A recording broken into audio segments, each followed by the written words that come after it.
Hello योग साथियों, आप सभी का हार्दिक स्वागत है कृष्णा अस्त्र योग में।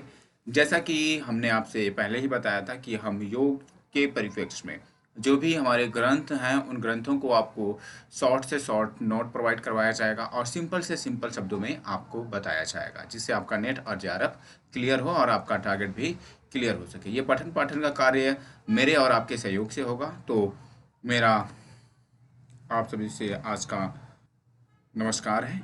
चलिए कमर गर्दन सीधा कर लीजिए, आंखों को बंद करेंगे। Adopt ज्ञान मुद्रा, place on your thigh. Take a deep breath and start 3 times Om chanting.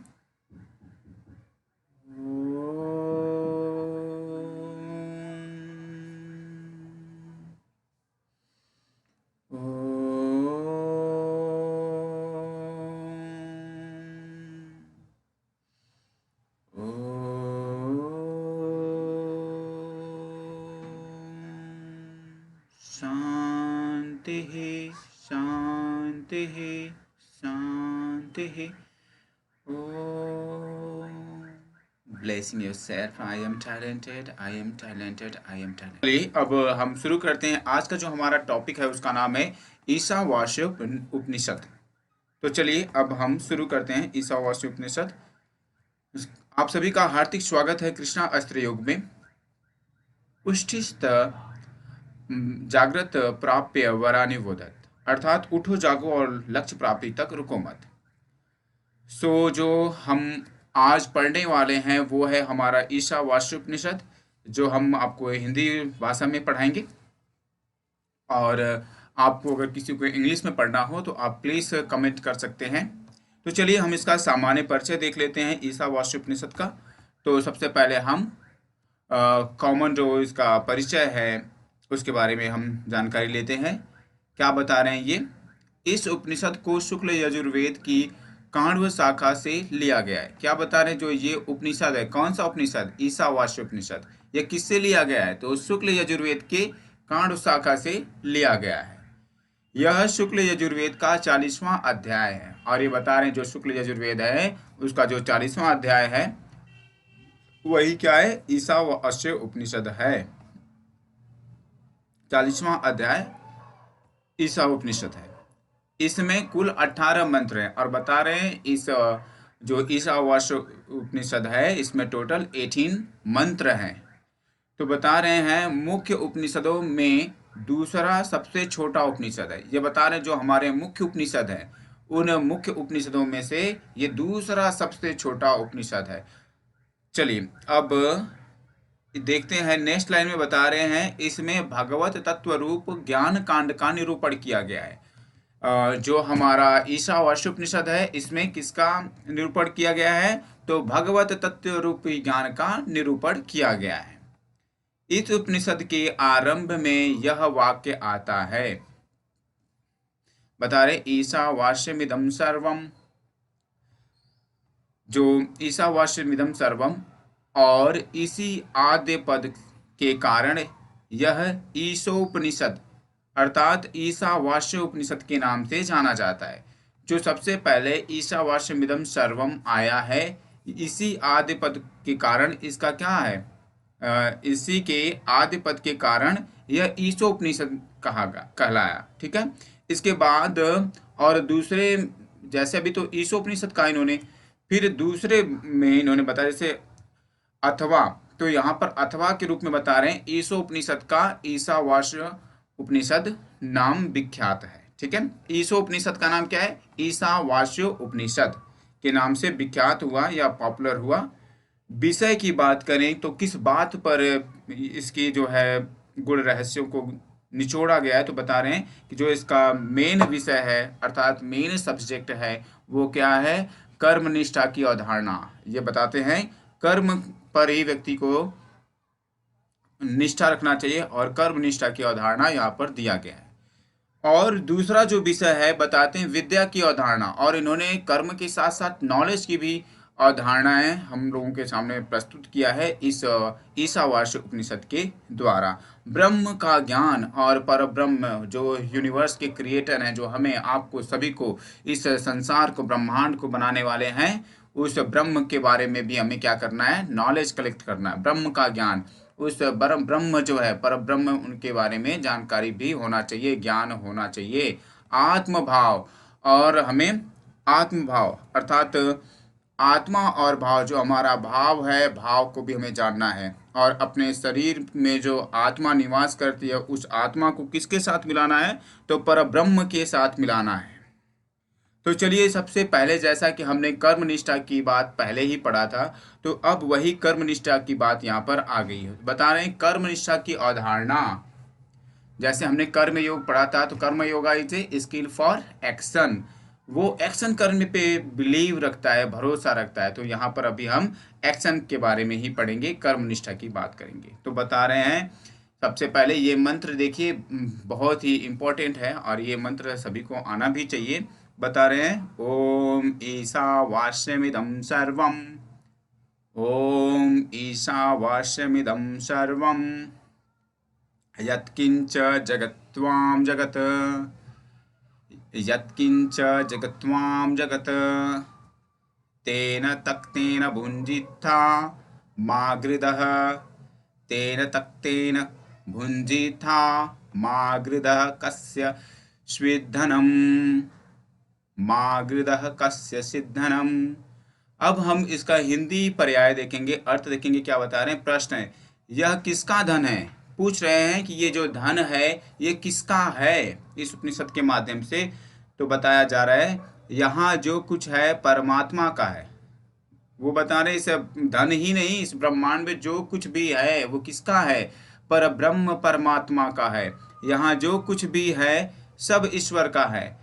पेड़ पौधे, नदियां, हीरा मोती, सोना चांदी, मनुष्य, जीव जंतु पादप, जीव जंतु पादप, ये सब क्या है? सब ईश्वर के हैं।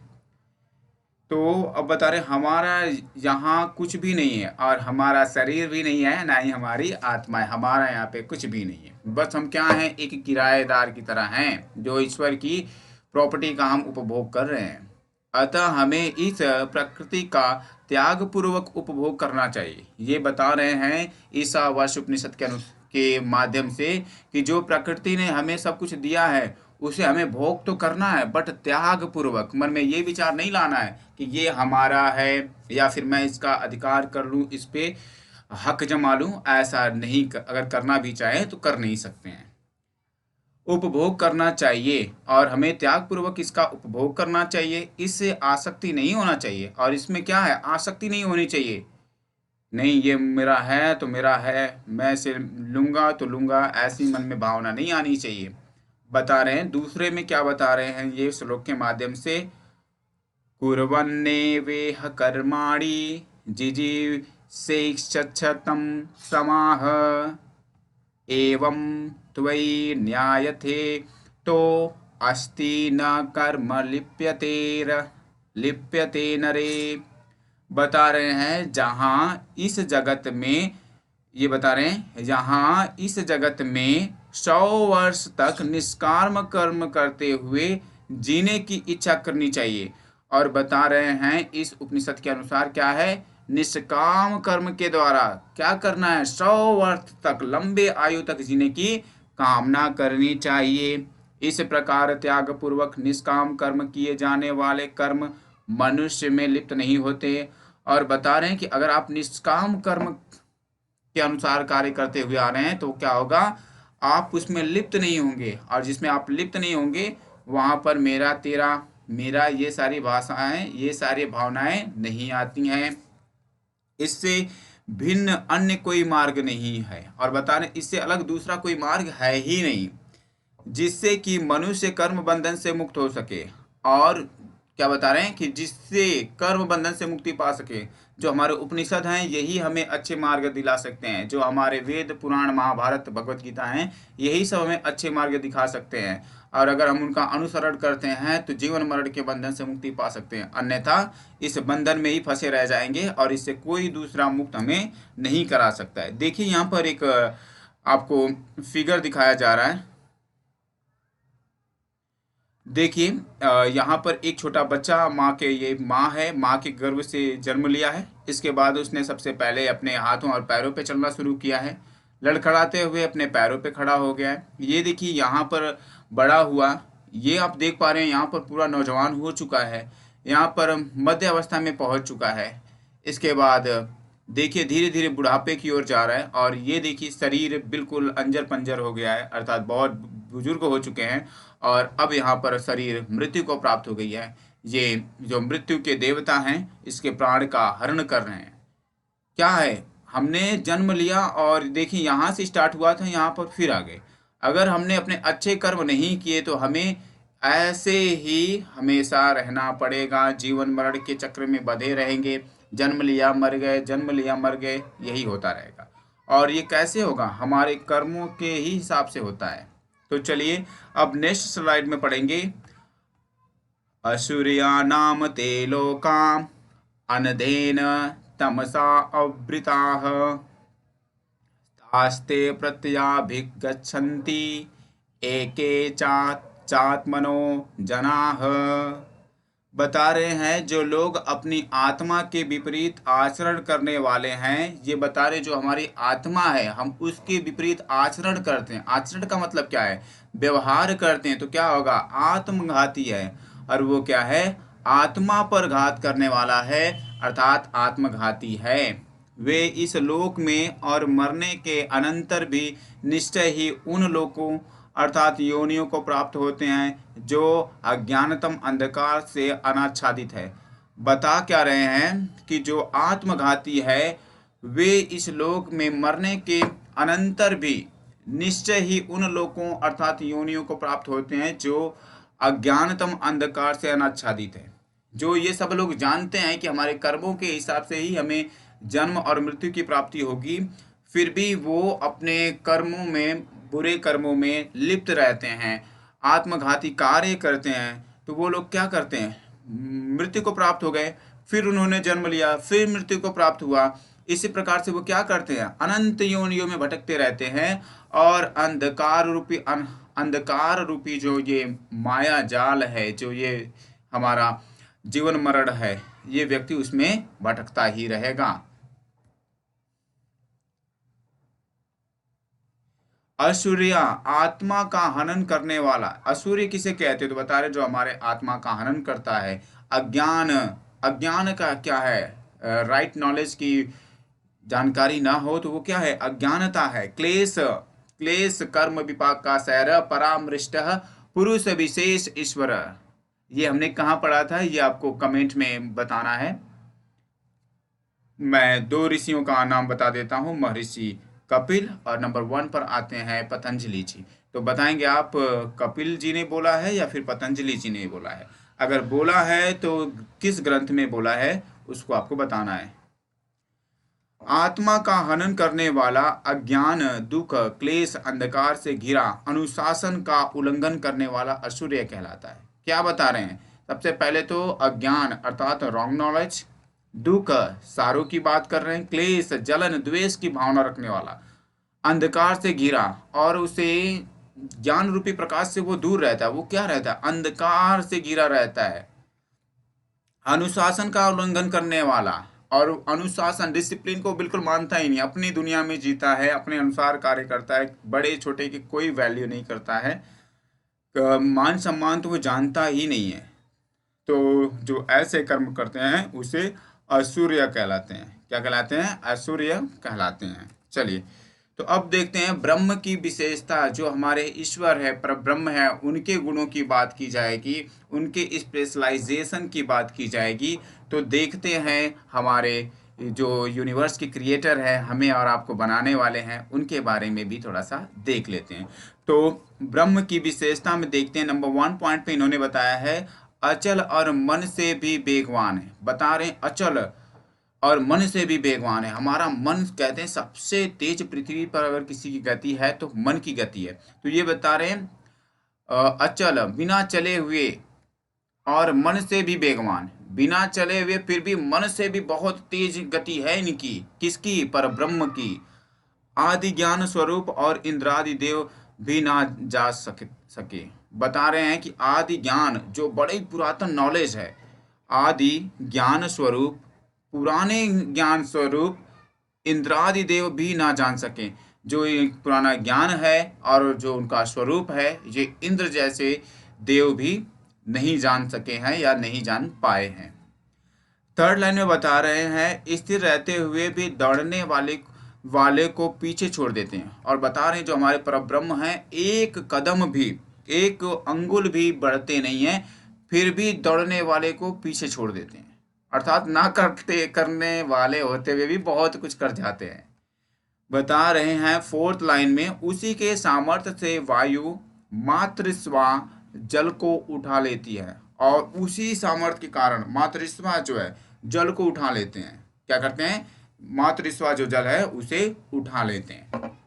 वह कंपन भी करता है और नहीं भी करता है। ईश्वर क्या है? वो करता भी है और अकर्ता भी है, अर्थात करने वाला भी है और नहीं करने वाले भी हैं। कंपन भी करता है और नहीं भी करता, और ऐसे खूब कांपते भी हैं और नहीं भी कांपते हैं। स्टेबल भी हैं और बॉडी वाइब्रेट भी करती है। कंपन भी करते हैं, वाइब्रेट भी करते हैं और स्टेबल भी रहते हैं। वे दूर से भी दूर अज्ञानियों के लिए और पास से भी पास ज्ञानियों के लिए। ये बता रहे हैं कि कहते हैं ना घर में छोरा गांव भर ढिढोरा। तो ये क्या बता रहे हैं कि दूर से भी दूर और पास से भी पास। जो ज्ञानी व्यक्ति है उसके लिए ईश्वर क्या है? पास है, और अज्ञानियों के लिए क्या है? दूर से भी दूर है। दूर से भी दूर अज्ञानियों के लिए और पास से भी पास ज्ञानियों के लिए। जो ईश्वर का श्रवण मनन निधिध्यासन करता है उनको, उनके प्रति श्रद्धा सुमन अर्पित करता है, नॉलेजेबल पर्सन है, उसके लिए परमात्मा उसके हृदय में है। क्योंकि कहते हैं कण कण व्यापे राम, परमात्मा पृथ्वी में है, जल में है, अग्नि में है, वायु में है, घर में है, हर जगह है, तो उसके पास हैं। और जिस व्यक्ति को पता ही नहीं है तो शरीर के अंदर ईश्वर हो या फिर बाहर हो, अज्ञानियों के लिए तो बहुत दूर है। वह सूक्ष्म होने के कारण हमारे अंदर भी है, और बता रहे जो परब्रह्म परमात्मा है वो माइक्रो है, बहुत छोटी सी छोटे एकदम सूक्ष्माति सूक्ष्म है। इसलिए वो क्या है? हमारे अंदर भी हैं। उनके रहने से ही हमारा शरीर चलायमान होता है। और महत बड़ा होने के कारण समस्त जगत के बाहर भी हैं। और बता रहे महत बड़ा, इतना बड़ा कि पूरा यूनिवर्स ही छोटा पड़ जाए, जिसमें हमारी कई आकाश गंगाएं, पृथ्वी से लेकर के सूर्य चंद्रमा, जो हमारे 9 ग्रह हैं वो सारे जिसमें समा जाएं, उतने बड़े हैं परमात्मा। और इतने छोटे हैं भगवान कि सरसों के एक छोटे से दाने से भी छोटा छोटा छोटा छोटा भाग में भी हैं भगवान। ऐसे ये बता रहे हैं वह सूक्ष्म होने के कारण हमारे अंदर हैं, और वो सरसों के छोटे से दाने से भी छोटे हैं, इसलिए हमारे अंदर हैं। और बड़े से बड़े इतने बड़े हैं कि पूरे ब्रह्मांड यूनिवर्स समा जाए, इसलिए भगवान पूरे बाहर भी हैं, अंदर भी हैं भगवान, बाहर भी हैं भगवान। तो देखिए सूक्ष्म से विराट ये बता रहे हैं। देखिए सबसे छोटे बिंदी बिंदी कॉमा कॉमा कॉमा देख रहे हैं आप, कॉमा के बाद एक छोटा सा सर्कल, उससे बड़ा सर्कल, फिर उससे बड़ा सर्कल, फिर उससे बड़ा सर्कल, और इन सब से अर्थात समझ लीजिए ये हमारे छोटे छोटे जो मटर के दाने समझ लीजिए। इसके बाद ये समझ लीजिए कि हमारे ग्रहास हैं, और इन ग्रहों और आकाश गंगाओं और पूरे यूनिवर्स से बड़ा ये परब्रह्म का एरिया है। इतना बड़ा हमारा परब्रह्म है। और अब देखते हैं, ये तो हमने छोटे से बड़े स्तर तक देखा, अब बड़े से छोटे स्तर की तरफ देखते हैं। ये देखिए ये हमारे परब्रह्म है, और इसके बाद छोटे से छोटे छोटे छोटे छोटे छोटे ये जो छोटा सा भाग है, इसका कौन सा छोटा भाग हमारे शरीर के अंदर रहता है जिससे हमारा शरीर चलायमान है, ये तो परमपिता परमेश्वर ही जानेंगे। तो चलिए अब देख लेते हैं परमात्मा जो हैं, जो ब्रह्म हैं, उनके गुण क्या क्या हैं। तो देखते हैं, ये श्लोक आप सभी लोग पढ़ लीजिएगा, मैं पढ़ता हूं। वह परमात्मा सर्वत्र व्यापक है। बता रहे हैं जो परमात्मा है वो सर्वत्र, अत्र तत्र सर्वत्र, अत्र तत्र सर्वत्र, मतलब परमात्मा हर जगह पर विराजमान है। कोई ऐसा जगह नहीं है जहाँ पे परमात्मा विराजमान नहीं है, वहां पर उपस्थित नहीं है। जिन भी शब्दों में आप समझना चाहें समझ लीजिए। वह सर्वशक्तिमान है, और जो हमारे ईश्वर हैं उनसे बड़ा कोई शक्तिमान हो ही नहीं सकता। शक्तिमान किसे कहते हैं? वो शक्तिमान नहीं जो मुकेश खन्ना वाला, वो शक्तिमान जो जिनके अधीन शक्तियां हैं वही शक्तिमान है। और शुक्र अर्थात सकल जगत का उत्पादक है, और वही क्या है? पूरे ब्रह्मांड के उत्पादक हैं, अर्थात ओरिजिन करता है, जन्मदाता है, वह अकाय अर्थात सूक्ष्म, स्थूल और कारण शरीर से रहित, और वो परमात्मा क्या है? सूक्ष्म, छोटा शरीर, माइक्रो बॉडी एंड स्थूल बॉडी। स्थूल बॉडी को क्या कहते हैं हम? फिजिकल बॉडी, जिसे इसके बाद बता रहे हैं कारण शरीर, और कारण शरीर से भी रहित हैं, वो कोई शरीर वाला है ही नहीं। अतएव तृण अर्थात शारीरिक विकार रहित तथा नाड़ी और नस के बंधन से रहित। वो बता रहे हैं उनके शरीर में कोई विकार, बीमारियां, व्याधियां, रोग व्याधि आती ही नहीं है, ना ही वो आदि, ना ही व्याधि, ना ही शारीरिक डिजीज, ना ही मानसिक डिजीज, कोई भी बीमारियां उनको होती ही नहीं। नस नाड़ियों से बंधन से रहित हैं, और जो नस नाड़ियां हैं उन सब से भी परे हैं, उनकी बॉडी में नस नाड़ियां भी नहीं है। शुद्ध अर्थात पवित्र और पापों से रहित हैं। वो शुद्ध हैं, पवित्र हैं और पापों से बिल्कुल रहित है। उनके ऊपर शुद्धता की बात करें तो बहुत ज़्यादा शुद्ध हैं, और पापों की बात करें तो पाप क्षण एक कण, एक तिनके की बराबर भी कोई पाप नहीं है। पवित्रता। अब हम देखेंगे सूक्ष्मदर्शी, सर्वदृष्टा और उपदेष्टा तथा मनीषी। सूक्ष्मदर्शी वो छोटा से छोटा, जैसे हमें कुछ देखना होता है तो हम क्या करते हैं? माइक्रोस्कोप को लेते हैं, हिंदी में से सूक्ष्मदर्शी कहते हैं, उसमें हम देख पाते हैं। बट परमात्मा जो है माइक्रोस्कोप से भी बहुत परे हैं, वो उससे भी बहुत ज़्यादा छोटे को देख सकते हैं। और वही सिर्फ नहीं देखेंगे, सूक्ष्मदर्शी में एक एरिया होता है कि जो हमने स्लाइड पे कट करके एक स्लाइड के ऊपर रखा, फिर उसके ऊपर रखा, वही हम देख सकते हैं। बट वो क्या है? सूक्ष्मदर्शी से जो एरिया लिमिटेशन होता है, बट उनके लिए कोई एरिया लिमिटेशन नहीं है, वो जो भी देखना चाहें, सर्वद्रष्टा, सब कुछ देख सकते हैं। उपदेष्टा, और वही उपदेश देने वाले हैं, तथा मनीषी हैं, और मुनियों में श्रेष्ठ हैं और मनुष्यों में श्रेष्ठ हैं, वही मनीषी हैं, अर्थात सब जीवों की मनोवृत्तियों का ज्ञाता। और वो सभी जीव, वो सिर्फ जीव मतलब ह्यूमन बॉडी नहीं, एनिमल बॉडी भी, जिसमें जिसमें जीव है, जिसमें जिसकी श्वसन होता है, श्वसन इत्यादि क्रियाएं जो करते हैं, उन सबके मनोवृत्तियों को क्या करते हैं? ईश्वर जान लेते हैं, चाहे वो पेड़ पौधे हों, पशु हों, जीव जंतु हों, सभी के। काल से सब पदार्थों को रचता है। वो बता रहे हैं अनादिकाल से सभी पदार्थों को रचता है। जो परमपिता परमेश्वर है वो आदि नहीं, अनादि, पुराने से पुराने समय से क्या कर रहे हैं? सबको रचते हुए, सबका निर्माण, सबका ऑरिजिन करते हुए आ रहे हैं। अनादि जीव के लिए यथावत उपदेश करता है। और ये जो अनादि जीव हैं, अनादि बड़े पुराने समय से जो जीव हैं, उन सभी को क्या करते हुए आ रहे हैं? उपदेश करते आ रहे हैं। चलिए गुण, और अब हम अर्थ देखेंगे। यहाँ पर देखिए दो भागों में डिवाइड किया गया है, first one and second one. तो फर्स्ट वन में हम गुणों की बात करेंगे, एंड सेकंड वन में हम बोलेंगे अर्थ के बारे में। तो बता रहे हैं पर्यायगात। तो चलिए अभी एक बार हम लोग गुण देख लेते हैं, और उस गुण के अर्थ को भी जानने की कोशिश करेंगे।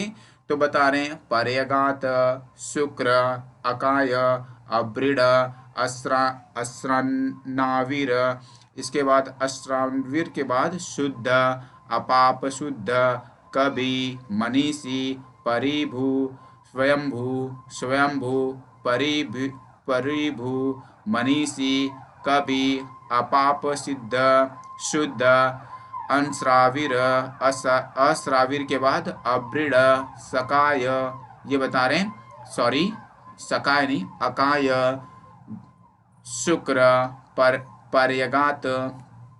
तो अब हम गुण तो जान लिए, पर्यागात है, अब पर्यागात का अर्थ देख लेते हैं। सब स्थान पर गया हुआ, अर्थात प्रत्येक स्थान पर पहुंचने वाला को क्या कहते हैं? पर्यागात। शुक्र, दीप्तिमान। शुक्र क्या है? इसका अर्थ क्या है? तो दीप्तिमान है। अकाय को शरीर रहित है, अकाय। अब्रिड, घाव रहित, छिद्र रहित, अब्रिड, जिसको घाव नहीं लगता है, चोट नहीं लगता है, बॉडी वो छेद नहीं होता है, उन सब से रहित है, वो क्या है? अब्रिड है। अश्राविर, नाड़ियों से रहित, जो नाड़ियों से रहित है। इसके बाद शुद्ध, मल से रहित। मल क्या है? मल हमारी बॉडी को बताते हैं क्या क्या है? श्वेत पसीना मल है, इसके बाद मूत्र मल है, इसके बाद मल जो है वो भी क्या है, वो भी क्या है, मल है। ठीक है। और बाकी बात करें तो जो कीचड़ इत्यादि निकलते हैं, श्लेष्मा इत्यादि निकलते हैं, म्यूकस इत्यादि, ये भी हमारे मल ही हैं। इसके बाद बता रहे हैं अपाप सिद्धि, पाप से रहित। वो उनके ऊपर पाप सिद्ध होता ही नहीं है, वो पापों से भी रहित हैं। कभी भविष्यदर्शी, कभी अर्थात भविष्यदर्शी, फ्यूचर में क्या होने वाला है वो सब देखते हैं। मनीषी, मननशील, अर्थात मननशील, जो मन में शीलता के साथ धारण किया जाए वो मननशील है। परिभू, परिभू का मतलब क्या है, सर्वत्र व्याप्त, अर्थात जो अत्र तत्र सर्वत्र, जो सभी जगह पर, पृथ्वी जल अग्नि वायु आकाश हर जगह पे रहता है, वही क्या है, परिभू है, अर्थात सर्वत्र व्यापक। स्वयंभू, सत्ता, स्वयं सत्ता वाला, जिनके होने में और कोई कारण नहीं है। बता रहे स्वयंभू, अर्थात वही क्रिएटर हैं, उन्होंने ही पूरे संसार को बनाया। स्वयंभू, मैं ही हूँ स्वयंभू। तो वो स्वयंभू कौन है, तो ब्रह्म है। नेक्स्ट स्लाइड में देखेंगे ब्रह्म ज्ञान का फल क्या है। तो चलिए अब हम देखते हैं ब्रह्म ज्ञान का फल क्या है। यहाँ पर देखिए एक ऋषि दिखाई आपको दे रहे हैं, उन्होंने हमारे जो वेदास इत्यादि हैं, धार्मिक ग्रंथ हैं, उन्होंने लिया हुआ है। और यहाँ पर देख पा रहे होंगे कि भगवान विष्णु शेषनाग की सैया पे बैठे हुए हैं, माता लक्ष्मी उनके चरण कमल को दबा रही हैं, नाभि से निकला हुआ कमल पे ब्रह्मा जी विद्यमान हैं और उनके जस्ट बगल में नारद मुनि जी हैं। तो चलिए अब देखते हैं, यस्तु सर्वाणि भूतान्यात्म नए वानुपश्यति सर्वभूतेषु चात्मानं ततो न विजुगुप्सते। हिंदी में देखते हैं, जो मनुष्य सब भूतों प्राणियों को परमेश्वर में देखता है और संपूर्ण चराचर जगत में ही परमात्मा को देखता है, वह जुगुप्सा घृणा पाप नहीं करता। ये बता रहे हैं जो मनुष्य के अंदर परमात्मा को देखता है और परमात्मा के अंदर मनुष्य को देखता है, वो किसी व्यक्ति को देख करके घृणा नहीं करता है। ये क्या है, पर ब्रह्म का फल है। दूसरे लाइन में बता रहे हैं, विशेष ज्ञान संपन्न योगी की दृष्टि में जब संपूर्ण चराचर जगत परमात्मा ही हो जाता है, उस अवस्था में परमात्मा के एकत्व को देखने वाले उस योगी के लिए मोह और शोक नहीं रह जाता है। जब वो समझ जाता है, विशेष ज्ञान उसको प्राप्त हो जाता है, और उस ज्ञान से क्या होता है, योगी संपन्न हो जाता है और उसकी दृष्टि में चराचर जगत, पूरा यूनिवर्स में जो भी है, उन सब में परमात्मा को देखने लग जाता है। परमात्मा को देखने लग जाता है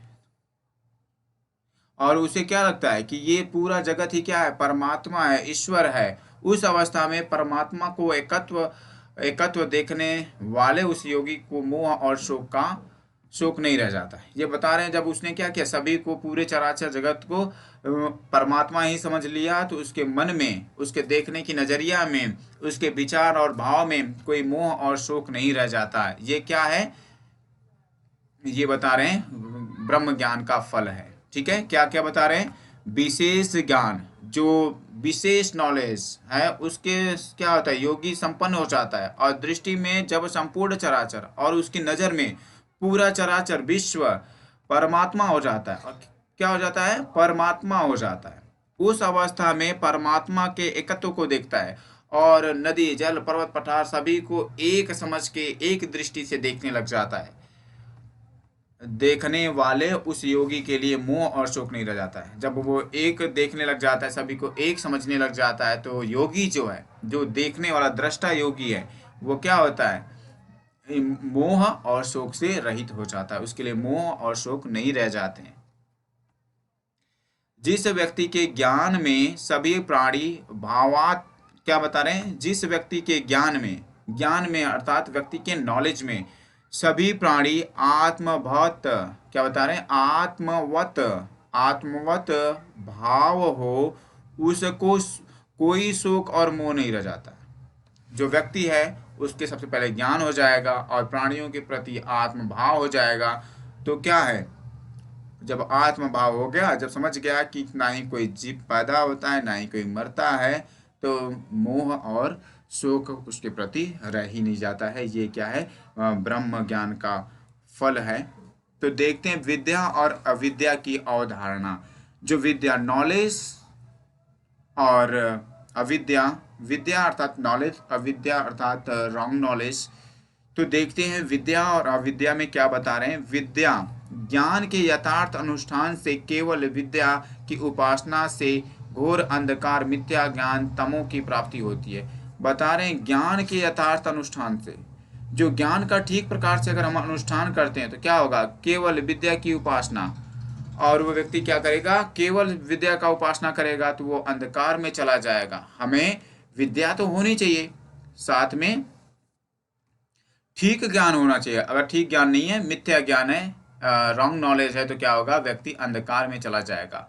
अविद्या के बारे में ये बता रहे हैं क्या है? कर्मों के यथार्थ अनुष्ठान से, केवल अविद्या की उपासना से क्या बता रहे हैं? अंध तमह, अंधकार की प्राप्ति होती है।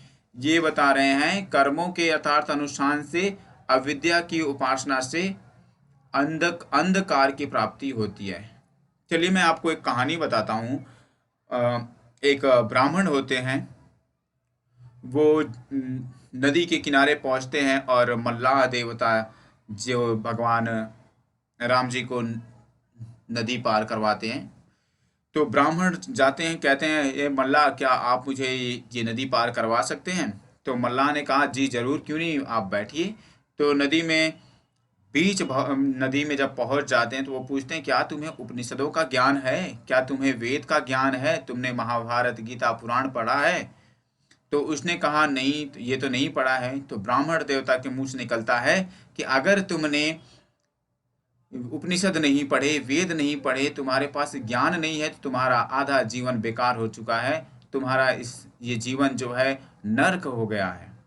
तो वो कहते हैं आप ऐसी बात क्यों कर रहे हैं कि मेरे पिताजी ये काफ़ी समय से ये कार्य करते हुए आ रहे थे, उन्होंने ये ज्ञान, ये विद्या मुझे दी, तो मैं इसी से खेवनहार बन करके मैं एक साइड से दूसरी साइड पे ले जा करके एक किनारे से दूसरे किनारे तक लेकर जाता हूँ, तो इससे ही मेरे परिवार का भरण पोषण होता है। तो वो कहते हैं तुमने तो जीवन ही अपना बर्बाद कर दिया। तभी नदी में जल का स्तर बढ़ने लग जाता है, तेज हवाएं नदी में नाव को इधर उधर घुमाने लग जाती। तो वो पूछता है हे ब्राह्मण देवता, क्या आपको नदी में तैरने आता है? तो ब्राह्मण कहते हैं नहीं, मुझे तो नदी में नहीं तैरना आता है। तो उन्होंने कहा कि मैंने तो आधा जीवन बर्बाद कर दिया, अगर आपको तैरने नहीं आता है तो आज आपकी पूरी जीवन लीला ही समाप्त हो जाएगी। तो नदी में बाढ़ आ जाती है, ब्राह्मण देवता बेचारे डूब के शरीर को त्याग देते हैं, और जो नौका वाला है व्यक्ति वो पार होकर के चला जाता है। इसलिए हमें किसी को बुरा या नीचा नहीं दिखाना है। क्या करना है? हर व्यक्ति का अपना अपना ज्ञान है, लेकिन हमें उस ज्ञान को कहाँ पर और किस प्रकार से रखना है ये हमें आना चाहिए। अगर हमारे पास विद्या है, उसे सही जगह पे उपयोग नहीं कर पा रहे तो हमारी विद्या का कोई वैल्यू नहीं है। तो यही विद्या और अविद्या के बारे में बताया जा रहा है। तो चलिए अब देख लेते हैं यहाँ पे, विद्याम चा विद्याम च यस्तद्वदो भयसः अविद्या मृत्युम तित्वारा। क्या बता रहे हैं? अविद्या मृत्युम तित्वा विद्या अमृतम अमृतम श्रुते। जो मनुष्य उन दोनों को, विद्या और अविद्या, क्या बता रहे? विद्या क्या है? ज्ञान के तत्व हैं, और अविद्या क्या है? कर्म के तत्व हैं, को भी साथ साथ यथार्थ जान लेता है, और अविद्या के अनुष्ठान से मृत्यु को प्राप्त करके विद्या के अनुष्ठान से अमृत को भोगता है। ये बता रहे हैं जो व्यक्ति है उसे ज्ञान है, नॉलेज है, तो तत्व ज्ञान मिल जाएगा। अर्थात ज्ञान हो गया कि परमात्मा है, और अविद्या कर्म के तत्व, और जो कर्मों के द्वारा पता चल गया कि ऐसे मैं करूँगा तो मुझे ईश्वर मिल सकते हैं, और वो श्रद्धा सुमन अर्पित करता है, परमात्मा को पाने की कोशिश करता है, अपने ज्ञान को परमात्मा के प्रति लगाता है, तो वो क्या करेगा? जन्म मरण के जो बंधन है उससे मुक्ति को प्राप्त होगा। ठीक है, वह अविद्या के अनुष्ठान से मृत्यु को प्राप्त करके विद्या के अनुष्ठान से अमृत को प्राप्त करता है। तो बता रहे हैं कि अविद्या के जो रॉन्ग नॉलेज है उससे क्या होगा, उसको मृत्यु प्राप्त होगी। बट उसे जो सही ज्ञान है, राइट नॉलेज है, उससे क्या करेगा, अमृत को भोगता है, और ठीक ज्ञान से वो अमृत को भोगता है।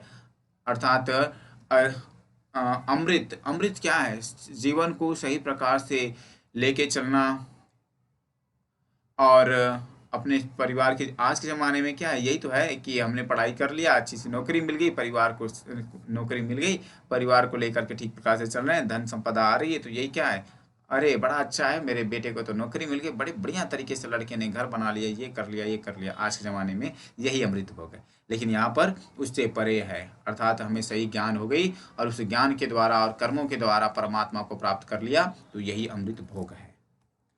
अविद्या बता रहे हैं, विद्या की एक साथ उपासना। अविद्या क्या है, बता रहे हैं, विद्या की एक साथ उपासना है।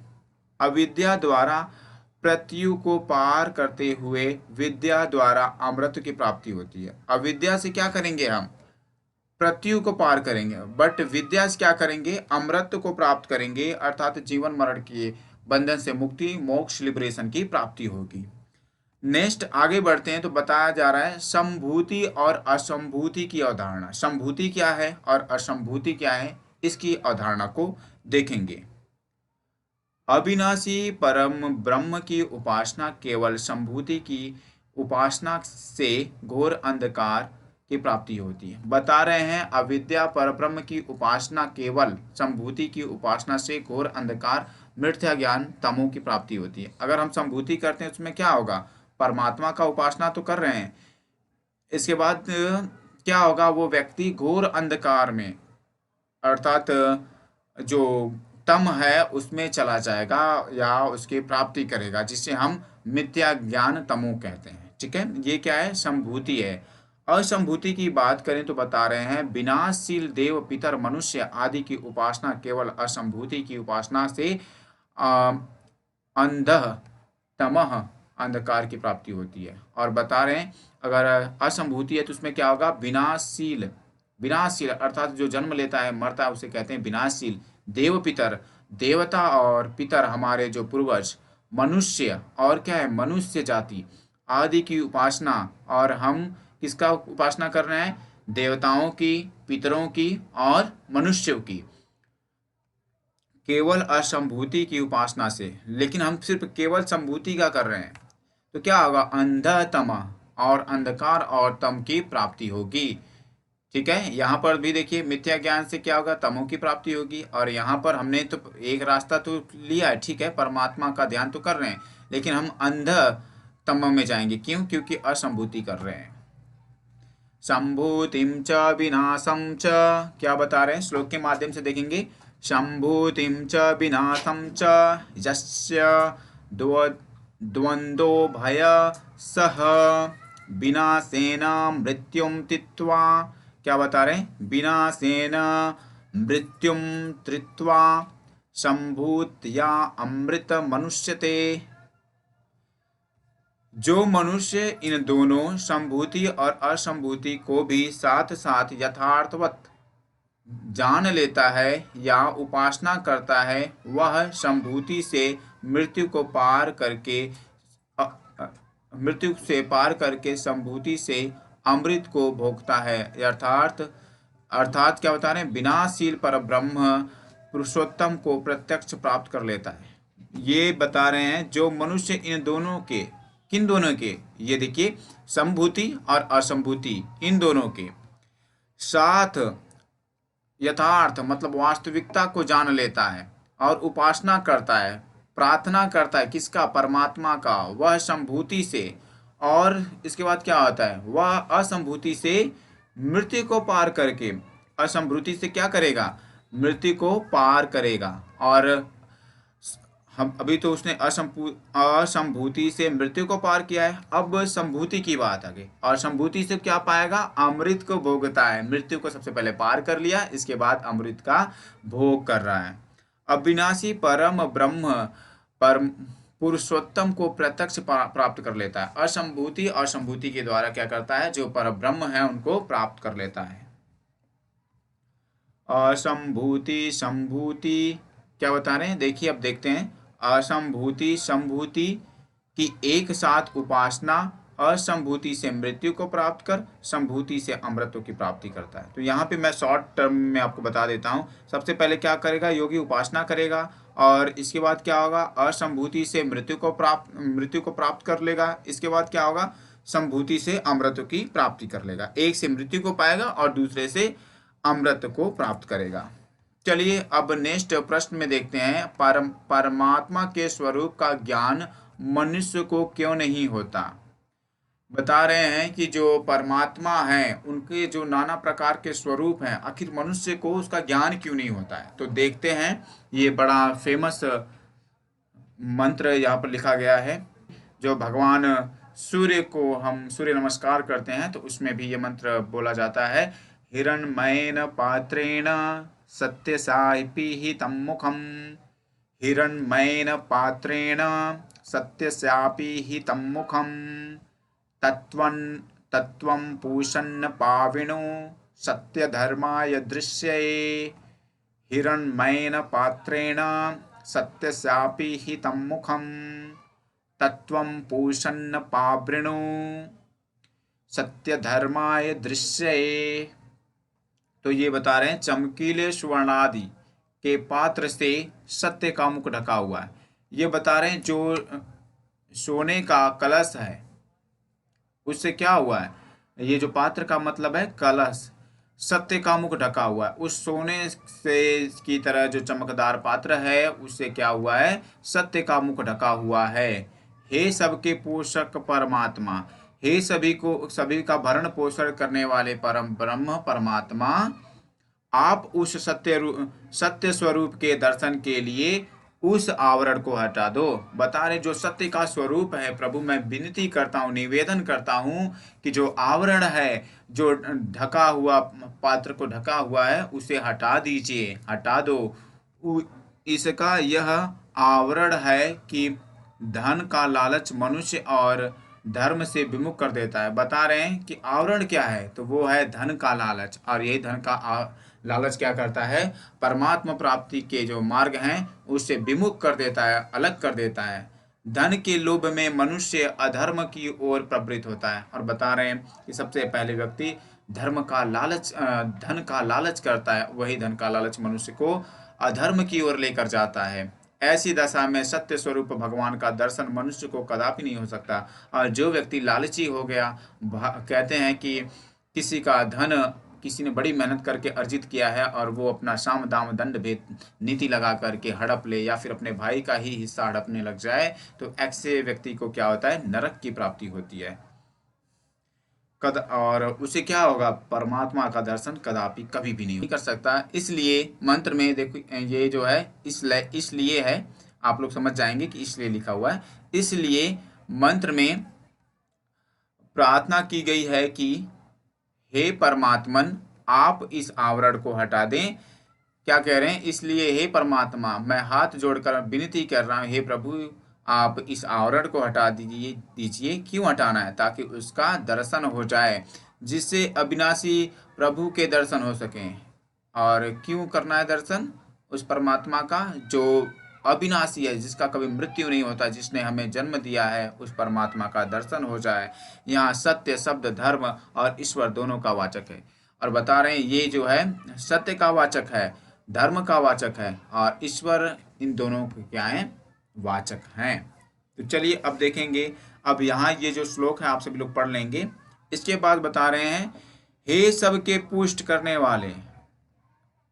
वाले अर्थात पोषण करने वाले, हे एक दृष्टा, सभी को एक दृष्टि से देखने वाले, हे न्याय करता, हे न्याय कौन करता है, जज करता है, तो हे न्याय करता है, हे सर्व प्रेरक, सभी को प्रेरणा देने वाले, अंतर्यामी अर्थात सभी के दिलों की बातों को सुनने वाले, हे प्रजा रक्षक, और सभी दीन दुखी और सभी प्रजा का रक्षण करने वाला, राजाधिराज परमेश्वर, राजाओं के राजा परमेश्वर, आप अपनी कीड़ों को एकत्र कीजिए। और हे प्रभु, इसलिए मैं आपसे विनती करता हूँ, करबद्ध निवेदन करता हूँ कि आप अपने किरणों को एकत्र कर लीजिए, समेट लीजिए, हटा दीजिए, इस तेज को समेट लीजिए अपने तेज को मेरे दर्शन योग्य बना दें। और ये जो मैं आंखों को खोल के नहीं देख पा रहा हूँ प्रभु, इसे थोड़ा समेट लीजिए ताकि मैं भी दर्शन कर सकूँ, मेरे योग्य बना लीजिए, क्योंकि मैं आपकी किरणों को देख पाऊँ। मेरे नेत्र ज्योतियों की इतनी क्षमता नहीं है, मेरी इतनी औकात नहीं है। बता रहे हैं ताकि आपकी कृपा से हम आपके अति कल्याणकारी रूप का साक्षात कर सकें। और कह रहे हैं जब तक आपकी कृपा नहीं होगी तब तक ये जो आपके कल्याणकारी स्वरूप है प्रभु, हम इसका साक्षात्कार नहीं कर पाएंगे, देख नहीं पाएंगे। हे प्रभु, इसलिए अपनी किरणों को समेट लीजिए, जिससे मैं आपके दिव्य स्वरूप में आपकी कृपा से ध्यान के द्वारा देख सकूं। और जो आपका स्वरूप है प्रभु, बिना आपकी कृपा से मैं देख ही नहीं सकता। और ध्यान के द्वारा और जो देखना है वो मैं कैसे देख पाऊंगा? सबसे पहले आपका कृपा होगा, फिर मैं ध्यान के माध्यम से उसे देख सकूंगा। मैं देख रहा हूं कि जो वह परम पुरुष आप ही स्वरूप हैं। और बता रहे हैं कि मैं अपने आंखों को बंद करके ध्यान के द्वारा देख पा रहा हूँ, वो परम पुरुष जो है वो कोई दूसरा नहीं है, वो आप ही हैं। दिव्य स्वरूप है, और आपका स्वरूप कैसा है? वो दिव्य है। चलिए, स्वरूप में है भी वही हूँ, मैं भी वही हूँ, और प्रभु दूसरा कोई और नहीं, वही मैं हूँ। जो आप हैं वही मैं हूँ, अब मैं जान लिया हूँ। कहते हैं अहम ब्रह्मास्मि, अर्थात मैं ही ब्रह्म हूँ। बहुत बहुत धन्यवाद। Thank you so much. Thank you for watching. Bye bye and take care.